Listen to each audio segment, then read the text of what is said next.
Sir Jagan Aluru tool bonda బస్తీ మీద సవాలు. ఆలూరులో ఎమ్మెల్యే విరూపాక్ష ఆయన అరెస్ట్ అయి ఉన్నారు. ఆయన పరామర్శించడానికి ఈయన బయలుదేరుతున్నారు. సో జనరల్గా జనంలో ఉండే టైం పెంచాలి, పబ్లిక్ టైం పెంచాలి, బాగా ముమ్మరంగా పర్యటనలు చేయాలనేది జగన్ నిర్ణయం తీసుకున్నారు. దానికి సంబంధించి కూడా చాలా ప్రణాళికలు ప్లాన్లు కూడా సిద్ధం చేశారు. అలాగే ఎక్కడికి వెళ్ళాలి, ఎలా వెళ్ళాలి, ఏ సమయంలో వెళ్ళాలి అనేది కూడా పక్కా అవర్ టు అవర్ ఒక ప్రోగ్రామ్ వేసుకొని ఇంకా మనకు అనుకూల వాతావరణం వస్తూ ఉంది.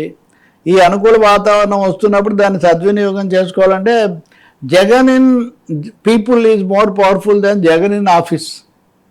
జగన్ ఇన్ ప్లానింగ్ కంటే కూడా Jagan on roads is more powerful అనే ఒక స్లోగన్, ఒక నిర్ణయానికి వాళ్ళు వచ్చినట్టు కనిపిస్తుంది. అదే సమయంలో జగన్ బయటికి వస్తే ఇవి జరుగుతాయి, లేకపోతే ధ్వంసం జరుగుతుంది, ప్రమాదాలు జరుగుతాయి అనే వాదన ఇటు నుంచి ఉంది. కాబట్టి దానికి ఎదురుగా దీన్ని ఇంకా పెంచాల్సిందే అని అంతకంతకు ఒక పెద్ద లాంగ్ చార్ట్. పైగా పాదయాత్ర కొంచెం అనుకున్నట్టుగా కాకుండా కొంచెం వాయిదా వేసుకున్నారు కాబట్టి ఆ రీతి ఆ గ్యాప్ కూడా రాకుండా ఇది చేయాలని. ఇప్పుడు ఆలూరుకి వెళ్తే నిన్న ఏదో ఒక హత్య జరిగింది, ఒక ఇంతియాజ్ అని ఒక అతని కర్నూలులో. నేను ఇందాకే చూస్తున్నా, మంత్రి భరత్ కూడా మాట్లాడుతున్నారు, రౌడీయిజం చాలా పెరిగిపోయింది, దీని అంతటినీ మనం అదుపు చేయాల్సిన అవసరం చాలా ఉంది, అది ఇదని. అంటే బహుశా నాకు తెలిసి జగన్ రాయలసీమ పర్యటనకు వెళ్ళేసరికి మళ్ళీ మనం ఇంతకుముందు చూసిన దృశ్యాలే మళ్ళీ కనిపిస్తాయి. వీళ్ళు తీవ్రమైన ఆంక్షలు పెట్టడము, పోలీసులు కూడా ఎక్కడికక్కడ అడ్డుకోవడాలు, ఇట్లాంటివి కూడా జరుగుతాయి. ఇదే కాకుండా ఆయన ప్రాణాలకు హాని అని ఒక ఇది వచ్చింది కదా, దానికి అమిత్ షా కూడా విన్నారు, కేంద్రం కూడా జోక్యం చేసుకుంటానంది.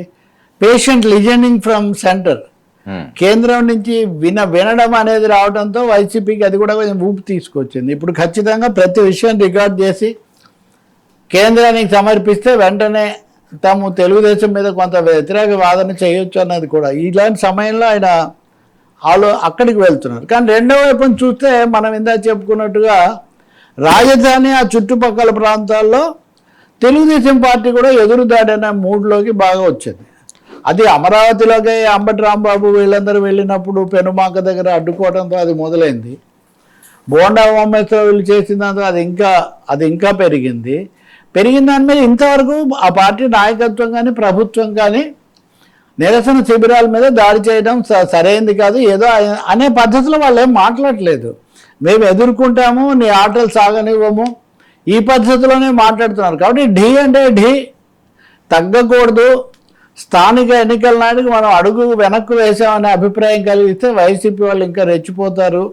కాబట్టి నిలదీయాలి, ఇంకా చెప్పాలి నిలవరించాలి అన్న వైఖరిలోనే తెలుగుదేశం పార్టీ ఉన్నట్టుగా ఉంది. సో ఈ నేపథ్యంలో ఇవి బాగా పెరుగుతున్నాయి. అది బుద్ధ వెంకన్న తీసుకున్నా, అంబటి రాంబాబు విషయానికి వస్తే రోజు ఒకటి మాట్లాడుతూనే ఉన్నారు ఆయన. అలాగే కాపుల సమావేశాలు అలాంటివి వరుసగా దశల వారీగా అనేక చోట్ల అవి జరుగుతున్నారు. ఈ డిఎస్సికి సంబంధించిన ఆందోళనల విషయానికి వస్తే రెండు కనబడుతున్నాయి.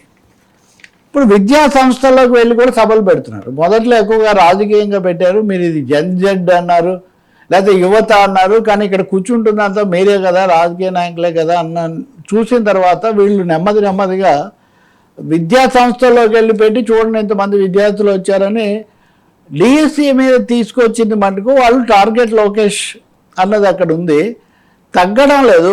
ఏదైనా ఆందోళన దీంట్లోనే కొనసాగుతూ ఉంది అనేది.